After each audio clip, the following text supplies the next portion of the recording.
უკვე მეასე დღე საქართველოში უწყლოდ გრძელდება აქციები. აქციის მონაწილეთა ერთადერთი და ყველაზე რეალური მიზეზი არის ის, რომ პირველ რიგში დაინიშნოს ახალი საპარლამენტო არჩევნები, სადაც გათვალისწინებული იქნება ხალხის რეალური აზრი და არა ის, რაც მოხდა უკვე გასულ საპარლამენტო არჩევნებზე.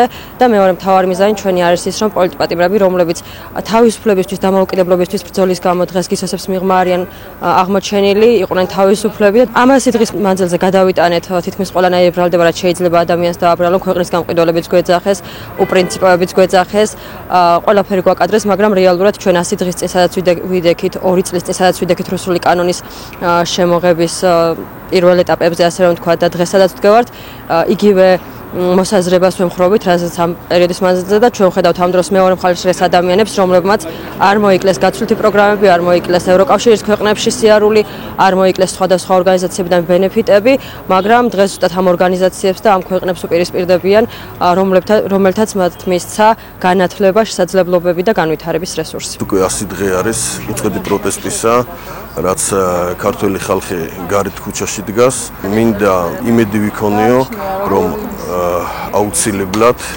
დაინიშნება ვადანდელი არჩევნები, აუცილებლად შეიცვლება არალეგიტიმური ხელისუფლება. არ იცვლება ჩვენი მოთხოვნები, იგი არის პატიმრების გათავისუფლება, წყების გათავისუფლება და ასევე ვადანდელი არჩევნების ხელახლა არჩევნების დანიშვნა.